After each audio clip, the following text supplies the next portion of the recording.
ইংল্যান্ডের সুখের সংসারে বোধহয় কিছুটা টানাপোড়েন শুরু হয়েছে। পুরনো রোগ আবারও একটু একটু করে উকি দিচ্ছে। প্রাথমিক চিকিৎসায় সেটি সেরে উঠবে কিনা এখনই নিশ্চিত হয়ে বলা যাচ্ছে না। তবে সেটি যদি সেরে না উঠে সেমিফাইনালে আর্জেন্টিনার বিপক্ষে ভরাডুবি হবে থ্রি লায়ন্সদের, সেটি বলা বাহুল্য হবে না। ঘটনার সূত্রপাত ইংল্যান্ড নরওয়ের ম্যাচ শেষে বেরসিক কোচ থমাস টুখেল জয়ের পরও নিজের সংসার নিয়ে কঠোর সমালোচনা করে বসেন। দলের খেলা এলোমেলো ছিল, গতি কম ছিল এবং প্রযুক্তিগত ভুলও ছিল বলে গণমাধ্যমের সামনে মন্তব্য করে বসেন। সেটি সহজভাবে নেননি পরিবারের প্রতিবাদী ছেলেটা। বলছি জুড বেলিংহামের কথা। বলে বসেন, ওই পরিস্থিতিতে খেলা সহজ ছিল না।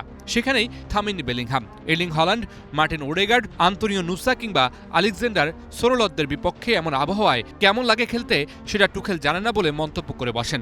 অনেকের মতে টুখেলের সীমিত ক্যারিয়ারকে খোঁচা দেওয়ার চেষ্টা করেছেন বেলিংহাম।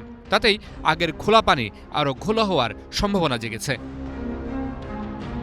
বিনিয়োগ হোক বিশ্বস্ত, আমার পছন্দ সল্ট বে। একটু পেছনে ফেরা যাক। গত বছরের ঘটনা। টুখেল কঠোর অবস্থান নিয়ে বেলিংহামকে জাতীয় দল থেকে বাদ দিয়েছিলেন। তখন তিনি দলীয় শৃঙ্খলা ও ড্রেসিং রুমের ভারসাম্যকে ব্যক্তির চেয়ে বড় বলে উল্লেখ করেছিলেন।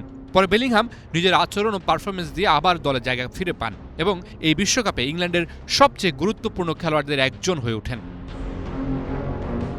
তবে আর্জেন্টিনার বিপক্ষে সেমিফাইনালের আগে ইংল্যান্ডের কোচ আর সেরা খেলোয়াড়ের মুখোমুখি অবস্থানকে ভালোভাবে নিচ্ছেন না বিশ্লেষকরা। ইংলিশ গণমাধ্যমগুলো বিষয়টিকে আর্জেন্টিনার বিপক্ষে ভরাডুবির আশঙ্কা হিসেবেই দেখছেন।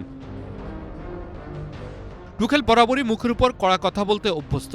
অন্যদিকে 23 বছর বয়সী বেলিংহাম, যিনি টানা 2 নকআউটে গোল পেয়েছেন, তার আত্মবিশ্বাসে ধরেছে চির।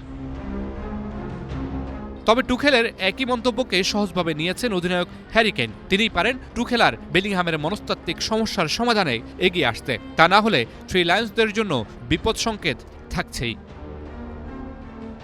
Mamunur Rashid, star play.